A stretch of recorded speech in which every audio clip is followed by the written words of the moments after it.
กราบสวัสดีซีสุผู้สุคนครับวันนี้ลุงหลอดมีรายการบั้งไฟบ้านมาลีนะครับตำบลภูเงินอำเภอเสรภูมิจังหวัด101นะครับวันที่11กรกฎาคม2569รายการบั้งไฟมีดังต่อไปนี้นะครับบั้งที่1ถ้ำยุนนะครับบั้งที่2ซอแท็กเตอร์นะครับบั้งที่3พ่อหลวงปู่ตาโตบั้งที่4โตนทองคำนะครับบั้งที่5วุฒิชัยบวกไล่บินสิงห์น้องบวบนะครับบั้งที่6ซอสิทธิโชคนะครับ7สมพรการยางบุรีรัมย์นะครับ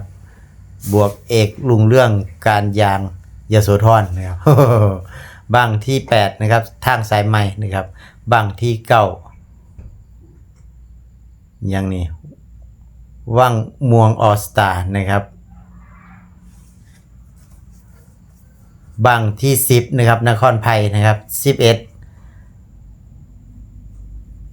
กองกวินนะครับบวกเทพบาทนะครับบังที่12นายกโหน่งเนงนะครับบังนายกเนงสังลุยนะครับบังที่13นะครับอาจหนุ่มภูทรนะครับบังที่14นะครับเทพวลุบวกหนุ่มอุบลนะครับบวกเสียโอดสังลุยนะครับ เทพวลุก็มีบันนี่เอานะครับมั่นแท้นะครับไปให้ท่านนะครับของหวานยำเศร้านะครับ15ลูกแก้วอีสานนะครับ16น้องใบเฟิร์น17เทพจักรพรรดินะครับ18กาแฟ40ดีกรี19สกนกพรนะครับ20สิทธิ์วัดแสง21ลานพญาแถนนะครับ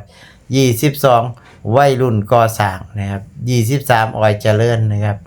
24แสนสิริ25แสบทางด่วนนะครับ26สิงห์เหนือเสือไต่นะครับ27สหายพันจอกนะครับ28เฮียพีดบวกวัชรชัยนะครับผมมันมี28บังนะครับมืออื่นนะครับตุลาการโดยไพ่ดำคำคูณนะครับชุดใหญ่นะครับบวกนุ่มอุบลคนพนมไพ่นะครับรับประกันคุณภาพโดยพ่อใหญ่สมพรนะครับผมรวมทำบุญปักโบ100 บาทนะครับผมอย่าลืมไปให้กำลังแรงใจกันนะครับส่วนความชอบส่วนตัวของหลอดก็มีพี่น้องเหมือนเช่นเคยนะครับบอกไว้ก่อนครับติ๊กสีเขียวๆเป็นความชอบส่วนตัวทางสูงของหลอดแต่เพียงผู้เดียวบ่ได้เกี่ยวข้องไฟใดๆทั้งสิ้นบ่ได้รู้จักกันเป็นการส่วนตัวเห็นด้วยก็ตามเห็นต่างก็สวนนะครับหลอดมักบังที่1ถ้ำยุนบังที่2พ่อหลวงปู่ตาโตบังที่3นครปาไผ่นะครับบังที่4เทพจักรพรรดินะครับบังที่5ลานพญาแถนบังที่6ออยเจริญนะครับผมผู้ใดไปคอยชมให้มันคอยหวานเจี๊ยบๆนะครับผมหากข้อมูลผิดพลาดประการใดลุงหลอด FC ต้องกราบขออภัยไว้เป็นอย่างสูงขอบคุณที่ติดตามรับชมลุงหลอด FC สวัสดีครับ